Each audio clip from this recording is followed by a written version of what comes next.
Hello बेटा, how are you? कैसे हैं आप सब लोग? बढ़िया, एकदम मज़े में। तो आज की क्लास में हम लोग क्या करने जा रहे हैं? आज की क्लास में हम लोग स्टार्ट करेंगे अल्टरनेटिंग करंट। अल्टरनेटिंग करंट बहुत ही इंपॉर्टेंट टॉपिक है। अल्टरनेटिंग करंट से काफ़ी क्वेश्चन बोर्ड में भी आते हैं और मेंस में भी, नीट में भी, सब में आते हैं, WBJE वगैरह सब में आते हैं, ठीक है ना। तो अगर हमें एसी का अल्टरनेटिंग करंट बार बार नहीं बोलेंगे यार, थक जाएंगे हम भी, है ना। तो हम क्या करेंगे, हम बहुत ही लिमिटेड बोलेंगे, एसी बोल देंगे उसको, ठीक। तो आज हम लोग एसी स्टार्ट करेंगे और उसके बाद उसके PYQ करके वो चैप्टर क्लोज कर देंगे। क्लियर है बेटा? तो सबसे पहले एसी के जो कॉन्सेप्ट हैं, ठीक है ना, कॉन्सेप्ट बहुत ज़्यादा है उसमें। तो जो जो मेन है, जो पिछले 5 सालों में बार बार रिपीट हो रहे हैं कॉन्सेप्ट, वो सारे अगर हम एक शॉर्ट फॉर्म में लिख लें तो हमारा चैप्टर भी कवर हो जाएगा और हमें ज़्यादा से ज़्यादा आउटपुट मिलेगा जो आप लोग ये वीडियो देख रहे हो, ठीक है। तो अगर बेटा आप चैनल पे आए हुए हो तो लाइक और सब्सक्राइब कर दो और उसके बाद कॉपी पेन तो निकालना ही है। कॉपी पेन निकाल करके चैप्टर नेम लिखिए। चैप्टर नेम है हमारा अल्टरनेटिंग करंट,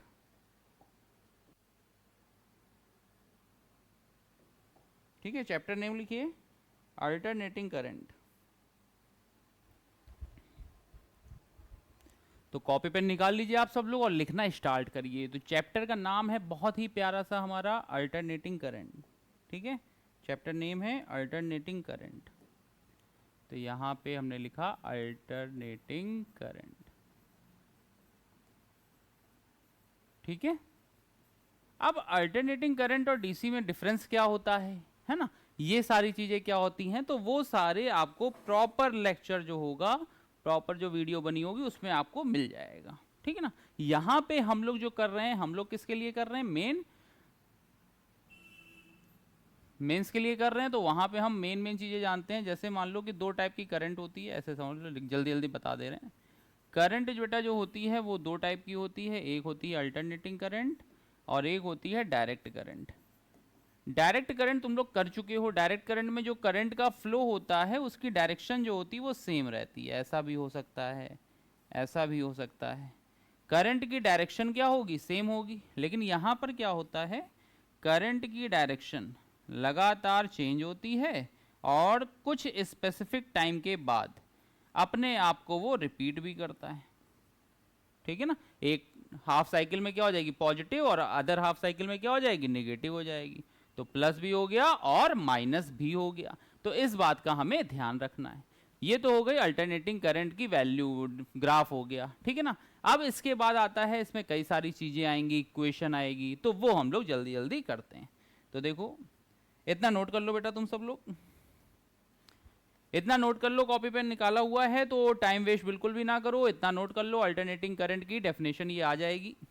अब इसके बाद, अब इसके बाद तुम ध्यान दो तो करंट हमारी एसी भी हो गई और डीसी भी हो गई। अब इसके बाद आता है इक्वेशन क्या होगी। तो इक्वेशन पे आते हैं। इक्वेशन आई का फॉर्मूला होता है आई नॉट साइन ओमेगा टी। ऐसे ही ई का जो फॉर्मूला होगा वो भी हो जाएगा ई नॉट साइन ओमेगा टी। या तो साइन ओमेगा टी के फॉर्म में हो या कॉस ओमेगा टी के फॉर्म में हो। थोड़ा सा डिफ्रेंशिएट करना है तो करंट वाले में हमने लिख दिया फाई लिख दिया, या वोल्टेज वाले में लिख सकते हैं, किसी में भी लिख सकते हैं इतना। तो हमने यहाँ पे वोल्टेज वाले में ही इसको कर दिया। तो ये तुम्हारा आ जाएगा ओमेगा टी प्लस फाई आ जाएगा। क्लियर है इतना? मतलब जो करंट होगा वो साइनोसॉइडल फॉर्म होगा। तो जो करंट थी वो कैसी थी? ग्राफ में एक बार पॉजिटिव एक बार नेगेटिव ऐसे गई थी। अब यहां पे तुम ध्यान दो तो एक एवरेज वैल्यू की अगर बात करेंगे, ठीक है, तो इतना नोट कर लो, ये दोनों हो गई इक्वेशन। एसी सोर्स कैसे बनाते हैं? एसी सोर्स बनाने का तरीका ये होता है। डीसी सोर्स कैसे बनाया जाएगा? डीसी सोर्स बनाने का तरीका ऐसा होता है, एक पॉजिटिव एक निगेटिव। ये हम लोग करंट इलेक्ट्रिसिटी में सीख चुके हैं पहले ही। क्लियर है इतना? तो ये तुम्हारा हो गया प्लस माइनस और ये क्या हो गया? एसी सोर्स हो गया। समझ में आ रहा बेटा? नोट कर लो इतना। अब इसके बाद तुम देखो ध्यान से, अब इसमें दो वैल्यू आएंगी। तो करंट की दो वैल्यू होती है यहां पे। एक होती है एवरेज वैल्यू और एक होती है आरएमएस वैल्यू। आरएमएस वैल्यू को हम लोग बोलते हैं रूट मीन स्क्वायर,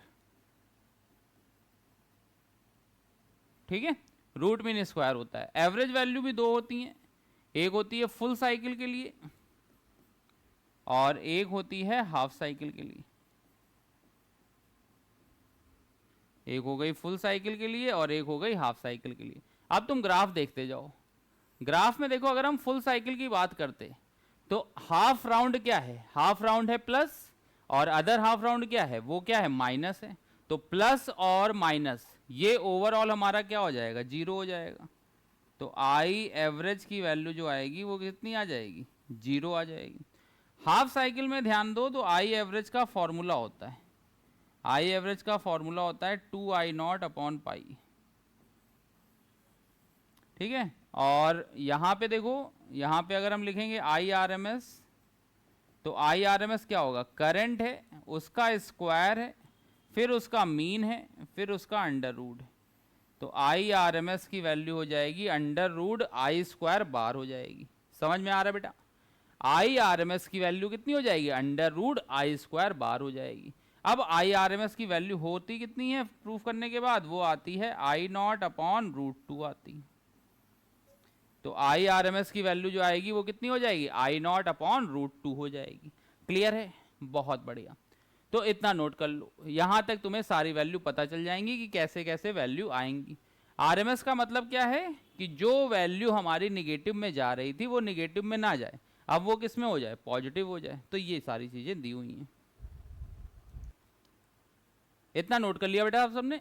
अब इसके बाद देखो डिफरेंट टाइप के सर्किट आते हैं, है ना। इसमें ज़्यादा टाइम नहीं वेस्ट करना, हम लोगों को मेन चीज़ें देखनी है कि डिफरेंट टाइप ऑफ सर्किट क्या क्या हुए। तो अगर हम बात करें तो सर्किट जो है सीसीटी करके दिखा दिया, कौन से, एसी सर्किट। अब एसी सर्किट में तुम ध्यान दो कि तुम्हारे पास जो जो इंस्ट्रूमेंट हैं वो कौन कौन से हैं। एक है हमारे पास प्योर रेजिस्टेंस, ठीक है ना, क्या है, प्योर रेजिस्टेंस है, तो मतलब आर है। अब अगर आर को दिखाना है तो आर को तो ऐसे दिखाते हैं रेजिस्टेंस को। उसके बाद कॉइल है तो डीसी सोर्स, एसी सोर्स कैसा हो जाएगा, ऐसा हो जाएगा। तो ये हमारा इतना आ गया, क्लियर है इतना।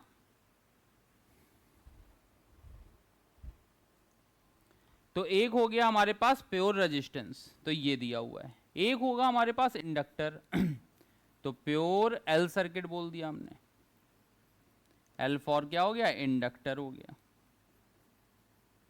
अब इंडक्टर की बात करें तो ये ऐसे हमारी कॉइल होगी और ये यहाँ पर एसी सोर्स हो गया। ऐसे ही एक हमारे पास क्या आएगा, प्योर कैपेसिटर आएगा, तो ये हो गया कैपेसिटर और ये यहाँ से इतना ये बन गया, ठीक है ना। इतनी बात समझ में आ गई। अब देखो यहाँ पे रेजिस्टेंस कभी भी होगा तो सबसे पहले एक आता है फेजर डायग्राम, ठीक है ना। हमें क्या बनाना होता है, फेजर डायग्राम बनाना होता है। तो फेजर डायग्राम बनता कैसे है, तो फेजर डायग्राम के लिए देखो हमेशा याद कर लो कि करंट की वैल्यू वो हमेशा किधर होगी, एक्स एक्सिस पर होगी। करंट की जो वैल्यू आएगी वो किधर होगी, हमेशा एक्स एक्सिस पर आएगी। अब तुम ध्यान देना कि जो वी आर मतलब वोल्टेज अक्रॉस रजिस्टर होगा वो भी सेम डायरेक्शन में होगा। तो ये तो हो गया किसका, आर का। अब इसके बाद यहां पे बात करेंगे तो करंट को तो हमेशा किधर दिखाना है, एक्स एक्सिस पर ही दिखाना है। वोल्टेज जो होगा, वोल्टेज हमारा किधर हो जाएगा, इधर हो जाएगा, तो ये हो गया वी एल। फिर इसकी बात करेंगे तो आई की वैल्यू तो इस तरफ हो गई, वीसी की जो वैल्यू होगी वो इस तरफ हो जाएगी, तो ये हो गया 90 डिग्री। इधर से ये हमारा आ गया 90 डिग्री।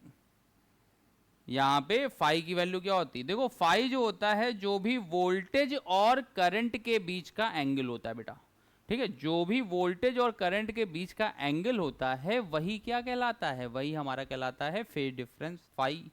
तो यहाँ पर फाई की वैल्यू क्या होगी, 0 डिग्री। यहाँ पर फाई की वैल्यू क्या होगी, 90 डिग्री। यहाँ पर भी फाई की वैल्यू 90 डिग्री ही होगी, लेकिन यहाँ पे हमें लिखना पड़ेगा कि वोल्टेज जो है, वोल्टेज वो पीछे चला गया ना, तो लिख देंगे लैग्स बिहाइंड, या lags from current 90 degree, lags 90 degree from current. ये बात समझ में आ रही बेटा? वोल्टेज जो होगा वो क्या होगा, lags 90 degree from current, current से 90 डिग्री पीछे चल रहा होगा। यहां पे वोल्टेज क्या कर रहा होगा, लीड कर रहा होगा। कितना लीड कर रहा है, 90 डिग्री फ्रॉम करंट। ठीक है, और यहाँ पे फाई की वैल्यू कितनी हो गई, 0 हो गई। क्लियर है इतना? तो ये हमारी इतनी वैल्यू आ गई। अब इसके बाद फॉर्मूले क्या हुए, तो ये जान लो वोल्टेज का फॉर्मूला हमेशा होता है करंट इनटू रुकावट, या यहाँ पे रुकावट कितनी होगी, आर होगी। यहाँ पे जो रुकावट होगी वोल्टेज में वो कितनी हो जाएगी, आर हो जाएगी। तो पहले इसको नोट कर लो, फिर उसके बाद अगले पेज पे सारी चीजें बता देते हैं तुम लोगों को। ठीक है, तो इतना समझ में आ गया है, तो अब आगे देखते हैं। अब देखो बेटा, ये जो हमारे पास आर सर्किट था, जो हमारे पास सर्किट थे, अगर हम उसी को ध्यान दें, ठीक है ना, जो सर्किट थे हमारे पास अगर हम उसी को ध्यान देंगे, तो जो आर सर्किट था उसमें हमें ये पता चल गया था कि आई की वैल्यू इधर होगी, वी आर की वैल्यू इस तरफ होगी। जो हमारे पास एल सर्किट था उसमें हमें पता था आई की वैल्यू इस तरफ होगी और वी एल की वैल्यू किधर होगी, इस तरफ होगी। जो सी सर्किट था उसमें पता था कि आई की वैल्यू किधर होगी, इस तरफ होगी, और वी सी की वैल्यू किधर होगी, इधर होगी। इतना तो पता था ना हमको। तो जब इतना पता था, तो यहाँ पे जब हम करेंगे तो V की वैल्यू आएगी करंट इंटू रुकावट। तो V इक्वल टू कितना हो गया, I इंटू आर हो गया। यहाँ पे बात करेंगे तो VL की वैल्यू आएगी I इंटू एक्सएल। अब कुल मिलाकर के तुम देखो क्या है कि तुम लोगों ने केवल रेजिस्टेंस ही तो पढ़ा था, तो कुल मिला के यहाँ पे ये आई बात कि वोल्टेज इक्वल टू क्या हुआ, करंट इंटू रुकावट। यही तो हुआ रुकावट। ऑब्स्ट्रक्शन को ही तो बोलते थे रेजिस्टेंस। तो यहां पे हुआ I इंटू आर, तो आर क्या हो गई, रुकावट हो गई। अब इसके बाद यहां पे रुकावट कितनी मानी जाएगी, वोल्टेज तो वोल्टेज ही है, करंट करंट है, तो एल वाली जो रुकावट है उसको क्या नाम दिया जाएगा, एक्सएल नाम दिया जाएगा। बहुत बढ़िया। तो एक्सएल का फॉर्मूला होता है एल ओमेगा। एक्सएल को बोलते हैं रिएक्टेंस। ठीक है, दोनों क्या कहलाएंगे, रिएक्टेंस कहलाएंगे। एक कहलाएगा रिएक्टेंस अक्रॉस इंडक्टर और एक कहलाएगा रिएक्टेंस अक्रॉस कैपेसिटर। मतलब रिएक्टेंस को ही क्या बोल रहे हैं, रुकावट बोल रहे हैं, तो ये रिएक्टेंस हो गया। एक्सेल का फॉर्मूला ये हो गया। ऐसे ही यहां पे देखो VC इक्वल टू जब लिखोगे तो करंट इनटू रुकावट, तो रुकावट अब की बार कितनी हो जाएगी, XC हो जाएगी। XC का बेटा जो फॉर्मूला आएगा वो हो जाएगा 1/ωc। ठीक, अब जब यहाँ पे तुम ग्राफ बनाओगे तो देखोगे ये तुम्हारा ओमेगा हो गया, ये हो गया एक्सएल, तो ये ग्राफ ऐसे जाएगा। यही ग्राफ अगर तुम एक्सी का बनाओगे तो ये ग्राफ ऐसे जाएगा। तो ये एक्सी और ये सी हो गया। यहाँ पे तुम ओमेगा का फॉर्मूला पता ही है, ओमेगा इक्वल टू 2f पाई होता है, ये तो बेसिक फॉर्मूला है। तो ये लिख लो, ओमेगा का formula 2 pi by capital T कर लो। ये दोनों हमारे फॉर्मूले हो गए। तो देखो अभी हमारे पास आर, एल और सी ये तीनों सर्किट कंप्लीट हो गए। स्क्रीनशॉट ले लो बेटा आप लोग। अब बारी आती है कॉम्बिनेशन की। तो कॉम्बिनेशन देखो कौन कौन सा लेना है हमें, आर एल ले लेंगे, एक दो दो करके ले लेंगे पहले, फिर क्या ले लेंगे, आर सी सीरीज सर्किट। ये सब सीरीज सर्किट की बात हो रही है, इतना ध्यान रखना। और ये कहलाएगा एल सी सीरीज सर्किट। ठीक है ना। तो जब हम यहां पे बात करेंगे तो देखो एक हमारे पास क्या है, रेजिस्टेंस है, और एक हमारे पास क्या है, इंडक्टर है। ये इस तरीके से बनेगा। ठीक है ना। तो यहां पे देखो तुम जब आई का बनाओगे तो आई तो इधर ही रहा, वी आर जो हुआ वो इस तरफ हो गया, वी एल जो होगा वो इधर चला जाएगा। अब तुम यहां पे ध्यान से देखो तो वी एल और वी आर इसका रिजल्टेंट कहां जाएगा, इस तरफ जाएगा। VL और VR का रिजल्टेंट इस तरफ जाएगा, तो ये हमारा क्या कहलाएगा, V रिजल्टेंट कहलाएगा। इसको 90 डिग्री कर दिया तो V resultant square equal to कितना आ जाएगा, V R square plus V L square. Clear है, दिखाई दे रहा है बेटा सबको? वी रिजल्टेंट की वैल्यू इतनी आ जाएगी। तो यहाँ से अगर हम वी रिजल्टेंट निकालेंगे तो ये हो जाएगा under root V R square plus V L square. अच्छा, जो रिलेशन v में होगा वही किस में होगा, z में होगा। अब देखो z कहलाएगी कॉम्बिनेशन की रुकावट। वी आर के क्रॉस रुकावट क्या थी, r, और वी एल के क्रॉस रुकावट क्या थी, एक्सएल। तो ये हमारा हो जाएगा under root R square plus XL square.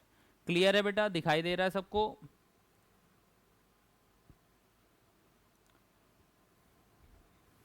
ठीक है, समझ में आ रहा है? ठीक, तो z की वैल्यू इतनी आ गई। अब उसके बाद आती है बात किसकी, अब उसके बाद आती है आरसी सीरीज सर्किट की। तो देखो, जब आरसी सीरीज सर्किट की बात करेंगे तो ये हो गया रेजिस्टेंस, ये हो गया कैपेसिटेंस, ये है आर और ये क्या है, सी है। तो हमने क्या किया, आई इस तरफ दिखाया, वी आर जो होगा वो इधर हो जाएगा, वी सी जो होगा वो नीचे हो जाएगा। तो ये 90 डिग्री आ गया, ठीक है ना। अब जब रिजल्टेंट आएगा तो रिजल्टेंट देखो, थोड़ा सा डार्क कर दें, ये जो रिजल्टेंट आएगा वो इस तरफ आएगा, तो ये एंगल कहलाएगा फाई। ऐसे ही यहाँ पे ये एंगल क्या कहलाता, फाई कहलाता। तो यहाँ पे जब हम वैल्यू फॉर्मूले लिखेंगे तो देखो यहाँ पे क्या आएंगे, ये वी रिजल्टेंट हुआ ना, तो V resultant square equal to आ जाएगा V R square plus V C square. तो वी रिजल्टेंट की वैल्यू कितनी होने वाली, under root V R square plus V C square. समझ में आया ना। ऐसे ही अगर हम z निकालेंगे तो z की वैल्यू हो जाएगी x, या इसको ऐसे लिखें, R square plus X C square. तो इतना नोट कर लो, z की वैल्यू ये आ जाएगी। ठीक है, यहाँ पे tan फाई नहीं लिखा था तो tan फाई यहाँ पे लिख दे रहा हूं मैं।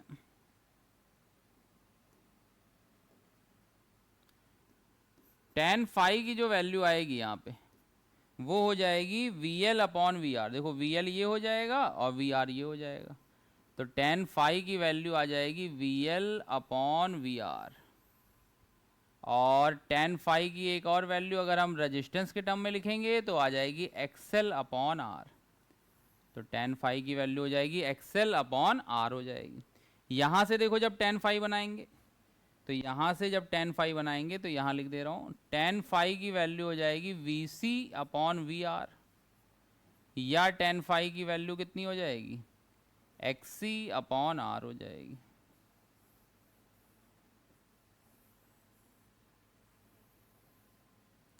क्लियर है इतना।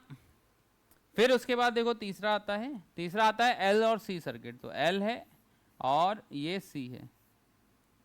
तो एल दिया है तो ये हो गया कंडक्टर, इंडक्टर हो गया, और ये हो गया कैपेसिटर, ऐसे दिया हुआ है।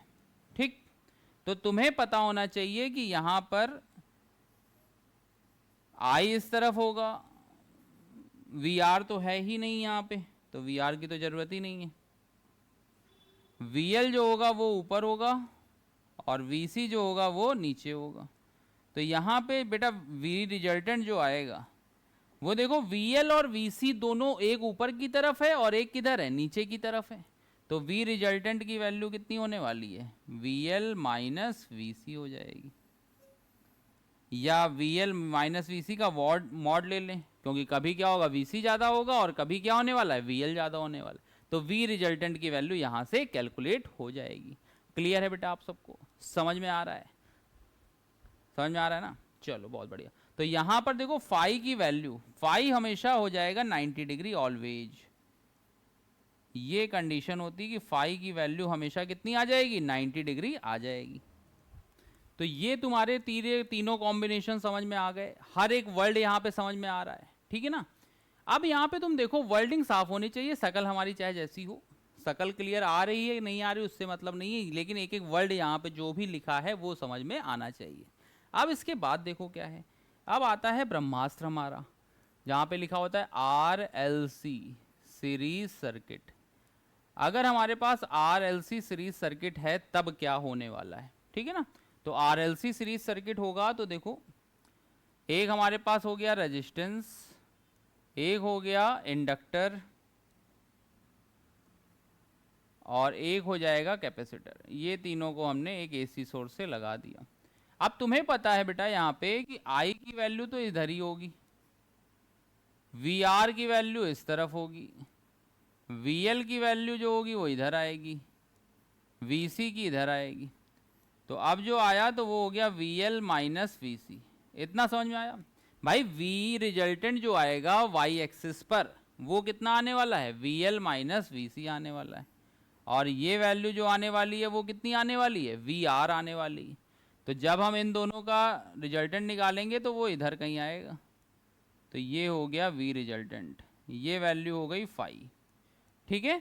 तो V रिजल्टेंट की वैल्यू जो आएगी वो हो जाएगी under root VL minus VC का whole square plus VR square. और अगर यही काम हम जेड में करेंगे, क्योंकि सीरीज सर्किट है, तो जेड की वैल्यू आ जाएगी under root XL minus XC का स्क्वायर प्लस R स्क्वायर। तो ये वैल्यू अपना नोट कर लो तुम लोग। फॉर्मूला क्लियर है, डायरेक्शन क्लियर हो रही है कैसे कैसे होगा। VL ऊपर चला जाएगा, VC आ जाएगा नीचे। तो VL माइनस VC, मान लिया VL ज़्यादा है तब, ठीक है। अगर VL ज़्यादा है तब की केस की बात कर रहे हैं हम। तो अगर VL ग्रेटर देन VC है तब ये ग्राफ हमारा बन जाएगा।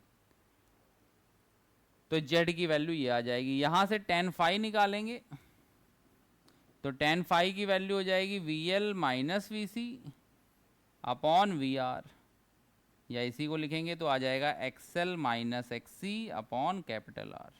ये हमारी किसकी वैल्यू आ जाएगी, tan फाई की वैल्यू आ जाएगी। समझ में आ रही बात। तो ये tan फाई की वैल्यू आ गई। एक एक बात समझ में आनी चाहिए बेटा तुम सबको। RLC सीरीज सर्किट हमारा कंप्लीट हो गया। RLC सीरीज सर्किट के सारे डाउट समझ में आने लगे अब हमें। अब इसके बाद देखो, अब इसके बाद अगर हम बात करें तो सबसे ज्यादा जो इंपॉर्टेंट केस है वो आता है रेजोनेंस का। रेजोनेंस में क्या होता है कि जेड का जो फॉर्मूला आया है, जेड का फॉर्मूला आया है XL माइनस XC का स्क्वायर प्लस R स्क्वायर। अब देखो, किसी भी तरीके से कभी भी रेजोनेंस वर्ल्ड फिजिक्स में आए तो इतना जान लो कि कुल मिलाकर के रुकावटें कम से कम हो या आउटपुट ज़्यादा से ज़्यादा आए। अच्छा बताओ, आउटपुट ज़्यादा से ज़्यादा कैसे आ सकता है, जब हमारी रुकावटें कम से कम हो। बहुत बढ़िया। तो अगर रुकावटें कम से कम रखनी है तो हम यहाँ पे लिखेंगे रेजोनेंस के लिए I की वैल्यू, आउटपुट करंट में क्या हो सकता है,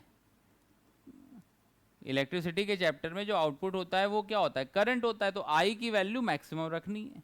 अगर हमें I की वैल्यू मैक्सिमम रखनी है तो Z की वैल्यू क्या रखनी पड़ेगी, मिनिमम रखनी पड़ेगी। ये बात समझ में आ रही है। अगर हमें I की वैल्यू ये रख रहे हैं तो Z की वैल्यू क्या रखनी पड़ेगी, मिनिमम। तो यहाँ से अगर हमें Z मिनिमम रखना है तो if XL equal to XC, अगर XL जो है वो XC के इक्वल हो गया तो XL का फॉर्मूला होता है L ओमेगा और इसका होता है ओमेगा C। तो यहाँ से आ जाएगा omega square equal to 1 upon LC। तो ओमेगा की वैल्यू हो जाएगी 1 अपॉन अंडर रूट LC, ठीक है। ओमेगा की वैल्यू इतनी आ गई। तो ये ओमेगा की वैल्यू आ गई। अब यहाँ से अगर तुम रेजोनेंट फ्रीक्वेंसी निकाल, सब फॉर्मूले हैं बेटा, सब पर क्वेश्चन आएगा। ये ना सोचना कि इस पे नहीं आएगा, इस पे सब पे आएगा। एफ की वैल्यू निकालेंगे तो एफ नॉट बोल देते हैं इसको, रेजोनेंट फ्रीक्वेंसी। तो 1 upon 2 pi under root LC, ये हमारा फॉर्मूला आ जाता है। यही एफ नॉट हमारा कहलाएगा रेजोनेंट फ्रीक्वेंसी।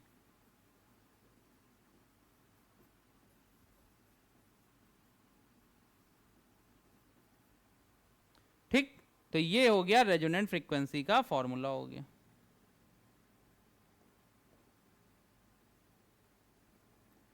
समझ में आया बेटा सबको, क्लियर है ये सारी चीजें, बहुत बढ़िया। तो रेजोनेंस का केस क्लियर हो चुका है। अब इसके बाद आते हैं, रेजोनेंस के बाद जो केस आता है वो आता है पावर का। तो अगर हमें पावर निकालनी हो, पावर इन एसी सर्किट, तो पावर का फॉर्मूला देखो होता है V R M S I R M S cos phi. ये जो कॉस फाई पूरा का पूरा होता है इसी को बोलते हैं पावर फैक्टर, ठीक है ना। कॉस फाई जो होता है यही हमारा क्या कहलाता है, पावर फैक्टर कहलाता है। तो यहां पे अगर हम बात करेंगे तो रेजोनेंस के केस में, रेजोनेंस के केस में करंट जो हो गया एक्सएल इक्वल टू एक्सी हुआ है,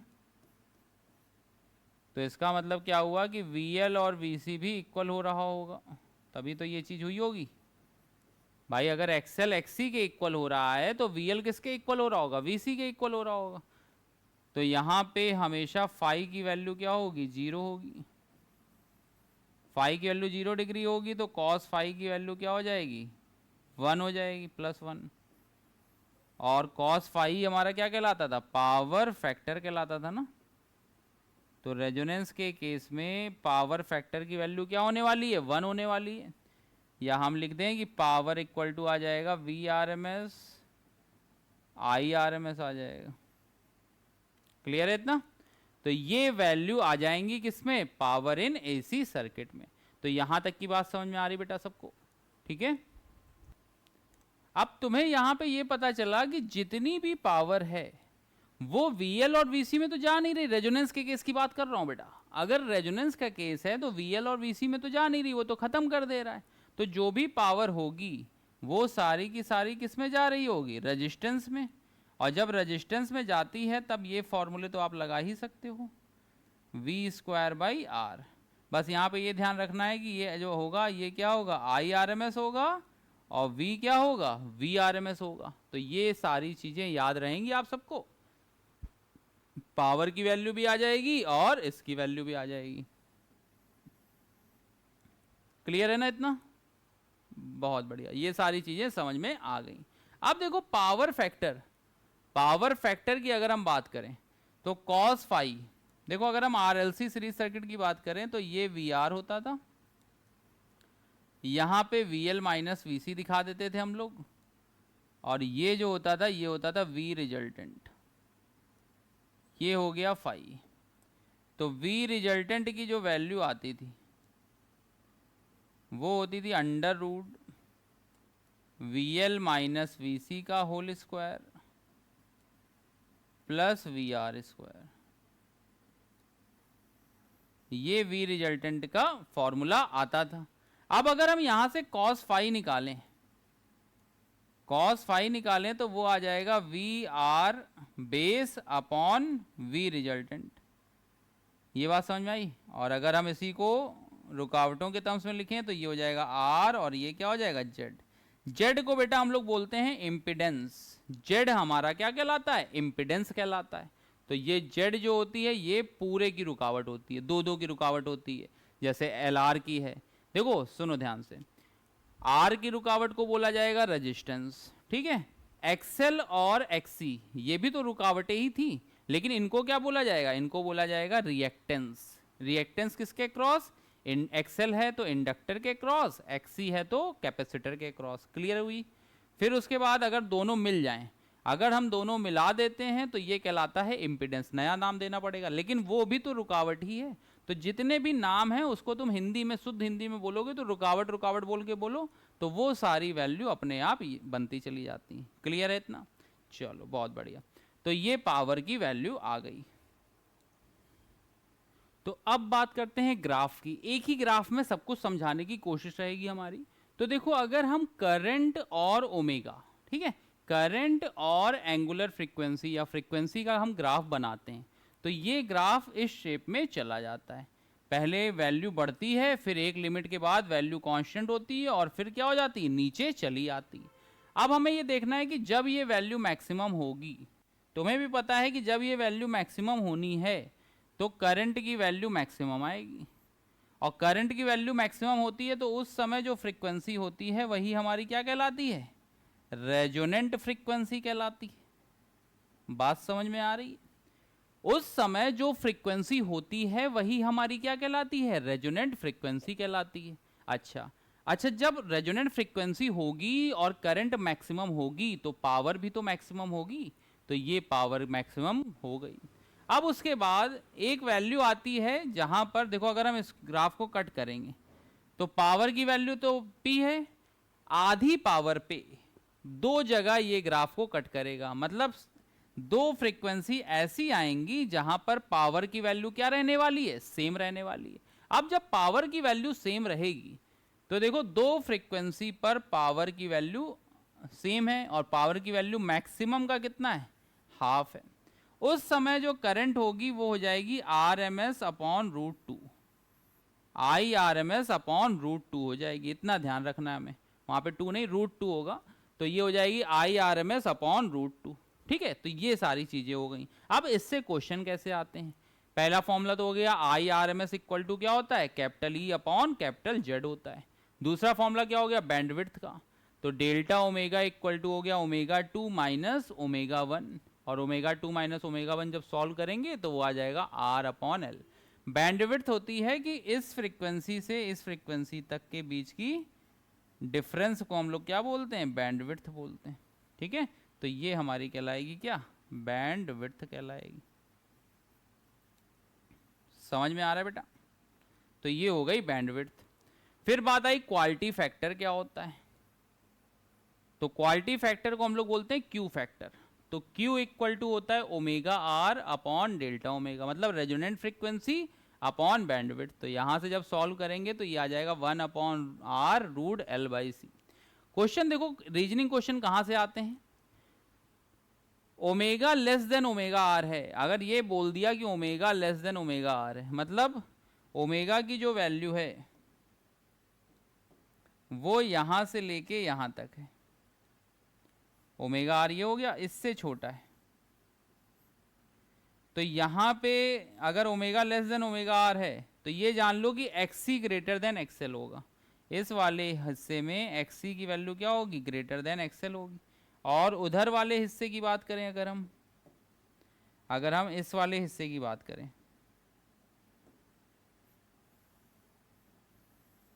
तो इस वाले हिस्से में ओमेगा ग्रेटर देन क्या हो गया, ओमेगा आर हो गया। तो यहां पर अगर omega greater than omega R है तो एक्सएल की वैल्यू क्या होगी, एक्सी से ज्यादा होगी। और जब एक्सएल की वैल्यू एक्सी से ज्यादा होती है तो करंट क्या करती है, लैग करती है। और जब एक्सी ज्यादा होता है तो करंट उस समय क्या करती है, लीड करती है। तो ये बेटा हमारा कॉन्सेप्ट हो गया ग्राफ का। इतनी बात समझ में आ गई। अच्छा मान लो अगर हम ग्राफ बनाएं किसका, इम्पिडेंस का ओमेगा के साथ, तो ये ग्राफ कुछ ऐसे जाएगा, उल्टा हो जाएगा। यहाँ पे जेड मिनिमम होगा और जेड मिनिमम की वैल्यू किसके इक्वल होती है, कैपिटल आर के इक्वल होती है। उस समय कहाँ होगा, रेजोनेंट फ्रीक्वेंसी हो जाएगी। तो ये पूरा ग्राफ क्लियर हुआ बेटा। कहीं पर कोई भी दिक्कत हो तो बता दो, कमेंट सेक्शन में जरूर बताइएगा। अगर ये आपको समझ में आ रहा है तो कमेंट में बताइएगा कि ये एक एक चीज क्लियर होनी चाहिए यहाँ पे। तो ये पूरा ग्राफ क्लियर हो गया। ओके, चलो बहुत बढ़िया। तो अब हम लोगों ने सीरीज सर्किट कर लिया। लास्ट हमारा टॉपिक बचा हुआ है जिसमें हम लोग क्या करेंगे, आरएलसी पैरेलल सर्किट लगाएंगे। अब जब आरएलसी लगाएंगे तो देखो अब की बार पैरेलल में लगाना है। तो पैरेलल में हमें पता है कि करंट डिवाइड होती, सीरीज में वोल्टेज डिवाइड होता है और पैरेलल में क्या होती, करंट डिवाइड होती। तो जो भी हमारे रूल थे वो सब क्या हो जाएंगे, करंट के लिए बनने लगेंगे। तो सर्किट देखो, सर्किट तुम्हारा यहाँ से हो गया ई नॉट साइन ओमेगा टी, ये आर हुआ, एक्सएल हुआ और ये एक्सी हुआ। ये तुमने किस में लगा दिए, पैरेलल में लगा दिए। यहाँ से टोटल करंट गई है आई नॉट, ये तीन हिस्सों में डिवाइड हो रही है। अब तुम्हें पता है कि अभी तक जो हम लोग बनाते थे उसमें आई को एक्स एक्सिस पे रखते थे ना। अब की बार हमें किसको रखना पड़ेगा, वी को, क्योंकि कांस्टेंट है वी, और वी और आई आर की डायरेक्शन सेम होगी। उसके रेस्पेक्ट में आई सी और आई एल एक दूसरे को क्या कर देंगे, रिवर्स कर देंगे। अब अगर हमने मान लिया कि यहाँ पे आई सी ज़्यादा है तो देखो आई सी माइनस आई एल बचेगा ऊपर की तरफ, और इधर क्या हो गया, आई आर हो गया, ये इधर रिजल्टेंट चला गया। तो आई रिजल्टेंट इधर हो गया, ये हो गया फाई। तो बताओ आई रिजल्टेंट की जो वैल्यू आएगी वो हो जाएगी under root I C minus I L का whole square plus I R square. इतनी बात समझ में आई? ठीक है, इतना तो हो ही जाएगा। फिर अगर हम tan फाई निकालेंगे तो tan फाई की वैल्यू आ जाएगी I C minus I L upon I R, ये हमारा tan फाई की वैल्यू आ जाएगी। नोट कर लो यहां तक।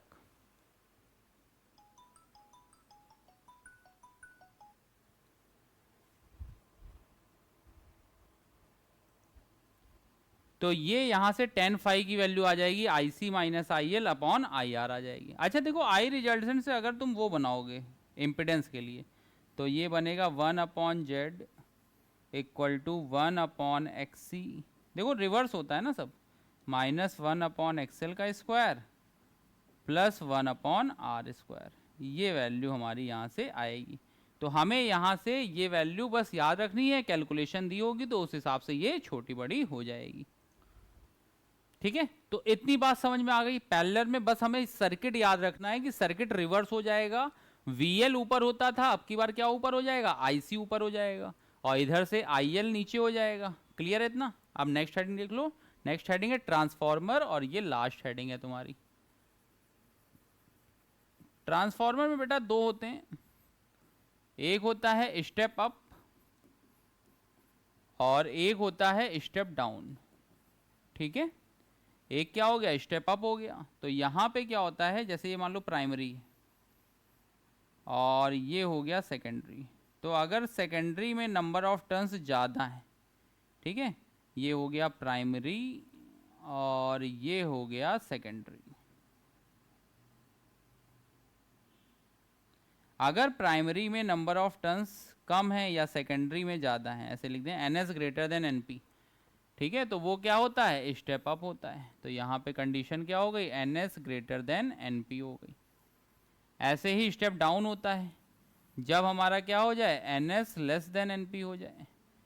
तो प्राइमरी में मान लो नंबर ऑफ टर्न्स ज़्यादा हो गए और सेकेंडरी में नंबर ऑफ टर्न्स क्या हुए, कम हो गए। तो ये हमारा क्या कहलाएगा, स्टेप डाउन कहलाएगा। हमेशा याद रखना V S upon V P equal to होता है N S upon N P, ये होता है। और अगर हमारा आइडियल है, आइडियल ट्रांसफॉर्मर है, तो N S upon N P, ये हमारा, या N S upon N P नहीं, पावर जितनी इनपुट में जाएगी उतनी ही कहाँ जाएगी, आउटपुट में जाएगी। तो power in primary equal to power in secondary. तो यहां से तुम्हारा आ जाएगा VP I P equal to V S I S, ये वैल्यू यहां से आ जाएगी। क्लियर है बेटा सबको? एक एक चीज समझ में आ गई। तो अब अल्टरनेटिंग करंट में सारी चीजों की थ्योरी कंप्लीट हो गई है। देखो कुल मिलाकर के ये 38 मिनट, मतलब 40 मिनट्स में पूरे चैप्टर की खत्म हो गई थ्योरी। और हमने तुम्हें रूल बता रखा है कि 75 या 25:75 ये रेशियो रहता है। कभी भी कोई भी चैप्टर तुम कर रहे हो तो 25:75, मतलब 1:3 का रेशियो होना चाहिए। 1:3 का रेशियो क्या है, अगर 1 हिस्सा हम लोग थ्योरी में दे रहे हैं तो उसका 3 टाइम्स हम लोग किस में देंगे, उस पर, न्यूमेरिकल पर। तो अब इसके न्यूमेरिकल करने की बारी स्टार्ट हो जाएगी। मैक्सिमम से मैक्सिमम ट्राई करना तुम लोग ज़्यादा से ज़्यादा करोगे तो यही देखो, इसी अटेम्प्ट में तुम लोग कोशिश कर सकते हो कि अच्छे से अच्छा परसेंटाइल आ जाए। अगर किसी ने बच्चे ने बोर्ड की तैयारी की हुई है और ढंग से केवल PYQ लगा ले तो जो भी परसेंटाइल उसके पहले आने वाले थे और जो आएंगे उसमें देखना 10 से 12 परसेंटाइल का फ़र्क होगा। और अगर 10 से 12 परसेंटाइल का फ़र्क होता है ना बेटा, तो आपका एक ईयर बच सकता है ना। आप सोच सकते हो कि अगर हमें ये नहीं करना है तो और भी अच्छे कॉलेज आपको मिल सकते हैं। IIT तो नहीं मिलेगा, लेकिन हाँ उसके कंपेरिजन में थोड़ा डाउन आना पड़ेगा तुम्हें और एक साल बचा सकते हो। ठीक है, तो थोड़ी सी मेहनत करके अगर एक साल बच रहा है, इसी साल अगर आप लोग निकल जा रहे हो तो सबसे अच्छी बात है हमारे लिए। ठीक है, तो AC थ्योरी कंप्लीट हो गई है। तो तो अब इसके न्यूमेरिकल की बारी आएगी, तो तब तक के लिए good bye, take care all of you, bye bye.